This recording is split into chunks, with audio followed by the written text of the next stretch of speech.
Allez, on passe à la question de Sophie qui entend de plus en plus parler de couverture macro pour son portefeuille actions et elle n'arrive pas à conceptualiser ce que ça veut dire. Alors allons-y sur la pédagogie. Oui, c'est une question qui est très ouverte, mais c'est très compliqué d'y répondre. C'est un sujet en ce moment, on en parle beaucoup. Et nous aussi, on est beaucoup interrogés sur ce sujet, puisque aujourd'hui, tous les fonds patrimoniaux, tous les fonds flexibles, tous les fonds diversifiés utilisent cette technique. Bon, alors schéma très simple, que n'importe quel gérant de fonds un peu éveillé pourrait vous expliquer. Voilà comment nous, on essaie de la conceptualiser à nos clients.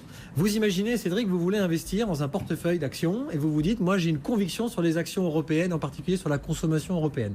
Donc je vais investir dans des boîtes qui vendent des produits manufacturés par quelqu'un pour le marché européen. On sait que dans 90% des cas, les produits manufacturés pour l'Europe sont fabriqués en Chine. Caricature, hein, attention.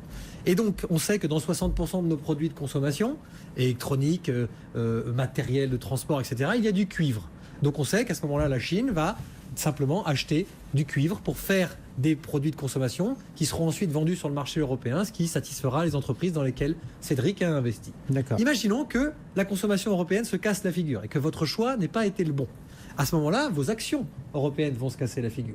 Forcément, la consommation européenne de produits manufacturés se sera cassée la figure et la Chine aura moins besoin de produire de produits manufacturés. Donc la Chine aura besoin de moins de cuivre.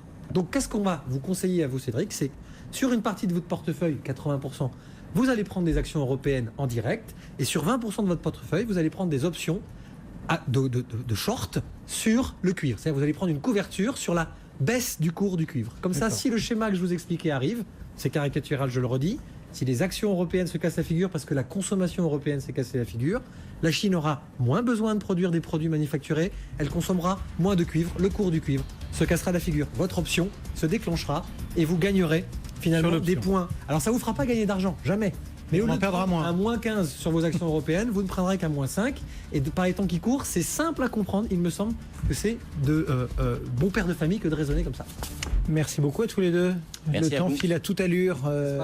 Vos réponses sont passionnantes. Ça, mais voilà. Stéphane Van Nuffel pour Net Investissement, Christian Fontaine pour Le Revenu étaient nos deux répondeurs du jour pour vos questions que vous nous transmettez sur notre site internet.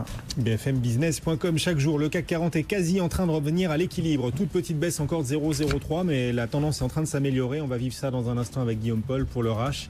Nous, avec Cédric, on vous donne rendez-vous demain matin à 10h pour un nouvel épisode. À demain. BFM Business, intégral placement, 10h midi, 100% placement.